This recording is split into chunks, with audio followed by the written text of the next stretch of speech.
Fala galera, bem-vindos a mais um vídeo aqui do canal Filho de Peixe, muito prazer, eu sou André Siqueira e nesta quarta-feira eu prometi e eu cumpri.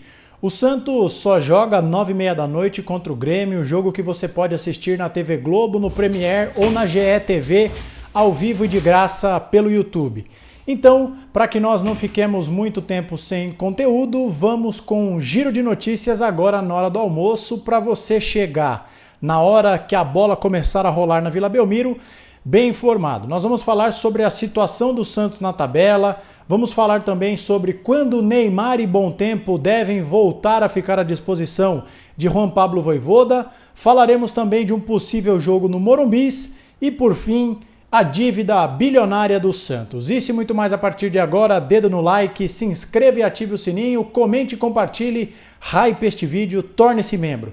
Todas as etapas que você pode fazer para me ajudar. E aliás, nós estamos a inacreditáveis 3 inscritos. É isso mesmo que você ouviu? 3 inscritos de chegarmos a 13 mil. Pô, clica no inscrever-se aí, arruma um inscrito aí para mim, a namorada, a tia, a sogra, o irmão do cunhado do vizinho, do primo. Mesmo que ele torça pro Juventus da Moca, fala para ele se inscrever no nosso canal. Faltam 3 inscritos para nós chegarmos em 13 mil.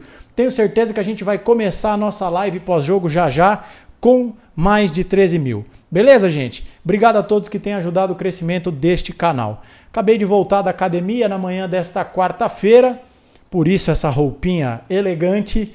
Vamos com notícia do Santos, tá bom, gente? Olha, primeiro, situação da tabela, meus amigos, porque a rodada 26 do Campeonato Brasileiro começou na noite de terça-feira.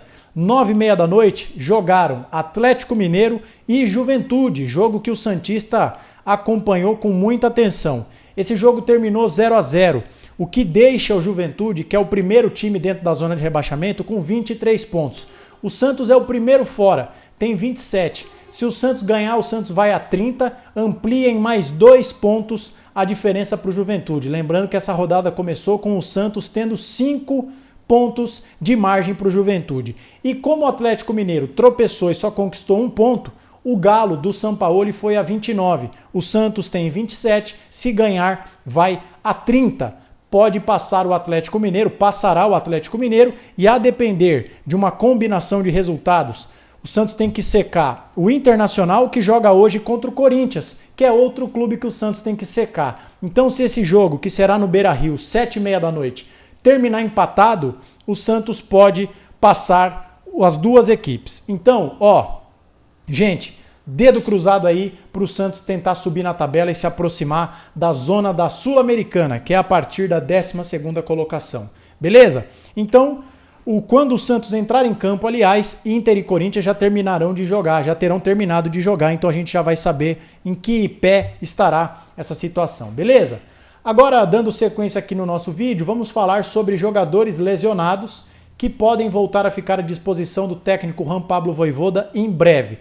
Primeiro falando de Gabriel Bom Tempo, porque é o caso dele mais antigo. Aliás, o prazo que foi estipulado para que ele retornasse já se esvaiu, já se esgotou, ele não voltou, o que mostra que ou o Santos mentiu ou o Santos subestimou a gravidade da lesão. Porque quando o nosso coordenador do Núcleo de Saúde, o Dr. Zogaib, que é um profissional bastante competente, deu aquela entrevista coletiva, ele gravou um vídeo para o YouTube da Santos TV falando sobre a situação clínica dos jogadores. Ele disse que o Bom Tempo tinha uma lesão há cerca de 9 dias e que a previsão era voltar em até 20. E esse prazo de 20 dias já se esgotou.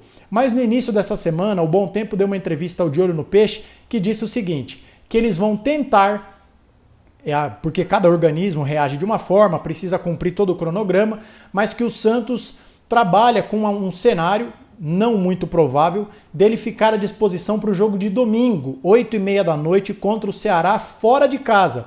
Ou então contra o Corinthians depois da data FIFA, tá? O Santos, que joga contra o Ceará no dia 5/10, domingo, tem uma data FIFA nesse meio tempo e o Santos só volta a campo na Vila Belmiro quarta-feira, 15 de outubro, 9h30 da noite. Então o Bom Tempo é mais provável que volte daqui 2 partidas, né? Tirando a do Grêmio, o jogo contra o Ceará e o Corinthians. Então essa é a mais nova atualização acerca do Gabriel Bontempo. Já o Neymar, que tem uma lesão complexa no reto femoral, que é o músculo da parte frontal da coxa, o chamado músculo do chute, deve ficar mais tempo fora.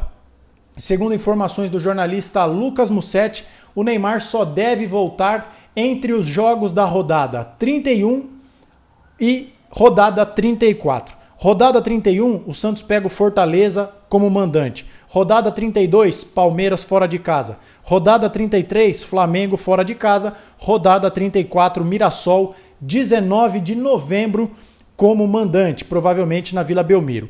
Só para vocês entenderem, a rodada 31 é a do Fortaleza, então significa que nós estamos ainda a Grêmio, Ceará, Corinthians, Vitória e Botafogo. O Neymar desfalcaria o Santos em pelo menos mais 5 jogos. Isso se for a previsão otimista dele voltar contra o Fortaleza. Caso contrário, essa previsão se estende, tá bom? Então o Neymar ainda vai desfalcar o Santos por alguns jogos e nesse momento alguns torcedores dirão: que bom, o Neymar em campo atrapalha o Santos. Minha opinião sobre esse assunto eu vou deixar no final desse vídeo, nos vídeos recomendados. Eu gravei um vídeo falando sobre isso, se você não assistiu, assista. Aliás, por falar nisso, de vídeos que você não assistiu, que você pode assistir, o nosso pré-jogo está no ar. Publiquei ontem, terça-feira, 6 horas da noite ou 6 horas da tarde. Vou também deixar na parte final desse vídeo, beleza? Antes de dar sequência, peço para que você deixe aquele like maravilhoso, maroto, lindo e fantástico, para que esse canal continue crescendo. Faltam 3 inscritos para 13 mil. Me ajuda aí, galera. Quando nós chegarmos a 15 mil, eu vou sortear uma camisa oficial do Santos para um dos inscritos. Maravilha? Entrando na parte final do nosso vídeo, primeiro dizer para vocês que o Santos pode voltar a jogar no Morumbis pela primeira vez depois daquele triste e lamentável 6-0 que nós sofremos para o Vasco da Gama. O jornalista Ricardo Martins, o Ricardinho Martins, na TNT Sports, informa que o Santos pode jogar contra o Vitória no Morumbis. André, quando é esse jogo? Dia 20 de outubro, uma segunda-feira, às 9h30 da noite. O Santos então joga contra o Grêmio, Ceará, Corinthians e depois o Vitória seria no Morumbis. O Santos voltaria a jogar na capital, onde tem mais torcida do que na Baixada Santista. Minha opinião sobre isso, é claro que é sempre bom que o Santos venha para a capital porque atrai mais público. Eu só fico me questionando se esse seria o jogo mais adequado, porque jogo de segunda-feira é um pouco complicado, se bem que a maior parte da torcida está na capital, né? E aí tem aquela coisa, se o jogo é às 7, fica difícil da galera chegar porque está saindo do trabalho.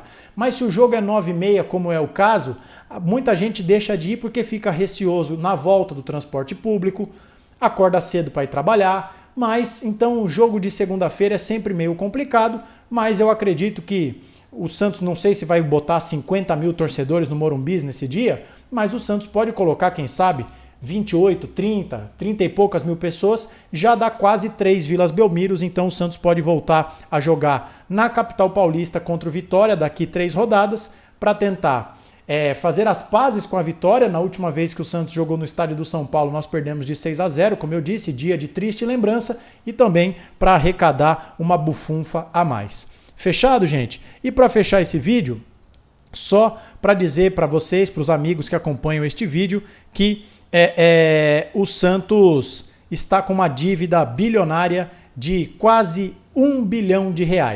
Essa informação foi passada na noite de ontem, na reunião do Conselho Deliberativo. A Hexa Capital, aquela consultoria que foi contratada pelo Santos para cuidar de toda essa parte financeira, né? Para ajudar o Santos com essa parte fiscal, passou essa informação na reunião com os conselheiros. O nome é o CEO, não é o CEO, é o Alexandre Cobra, é o executivo da Hexa Capital. Ele disse que o Santos tem uma dívida de cerca de 940 milhões. Cerca de 200 milhões desse montante é de origem fiscal e com a taxa de juros atual do nosso país, a dívida aumenta cerca de 15% por ano. O Alexandre Cobra também disse que o Santos corre risco de levar a transfer ban com o Arouca por causa do João Basso, o Cuiabá por causa do Joaquim, o Mônaco por conta do Jean Lucas, o Vasco por conta do fantástico e incrível Natan e o Novo Horizontino em razão da compra ainda não quitada do zagueiro Luizão. Então a situação é difícil, né? Não é exatamente uma novidade esse valor. No começo do ano, ou um pouco mais para cá, perto da metade do ano, saiu uma reportagem dizendo que o Santos tinha ali cerca de 400 milhões em dívidas a curto prazo, outros 500 e poucos milhões em dívidas de longo prazo, e se a gente soma 400 com 500, dá uma dívida total de pouco mais de 900 milhões. Então esse número já era mais ou menos conhecido, mas agora a consultoria, a Hexa Capital, que foi contratada para ajudar o Santos com essa parte financeira em abril desse ano, formaliza isso na reunião do Conselho. Com as próprias pernas, gente, o Santos não vai a lugar nenhum. Essa dívida só tende a crescer, então é hora do Santos se modernizar, buscar, quem sabe, uma SAF, ou mesmo se não for uma SAF, porque existem SAFs problemáticas, o Santos precisa encontrar outra forma de gestão. Esse modelo atual já está carcomido, ultrapassado e não me agrada. Beleza? E eu quero saber a sua opinião. Tá entregue aí o nosso vídeo do horário do almoço para você e mais tarde a bola rola. 9h30 da noite, Santos e Grêmio na Vila Belmiro. Assim que acabar a partida, a gente começa a nossa live. Hoje ela vai ser um pouco mais enxuta em razão do horário. A nossa live vai começar quase meia-noite. E eu sei que muitos dos nossos inscritos amanhã acordam cedo, eu também acordo cedo, então a gente faz uma live mais enxuta, mas não deixaremos de fazê-la, ok? Te aguardo mais tarde, tomara que o Santos ganhe e tomara que o Santos ganhe e suba na tabela, agora sim, a conjugação correta dos verbos. Um abraço para você, meu amigo, minha amiga, nos vemos mais tarde. Peixão, 3 pontos na sacola hoje. Um abraço e até mais.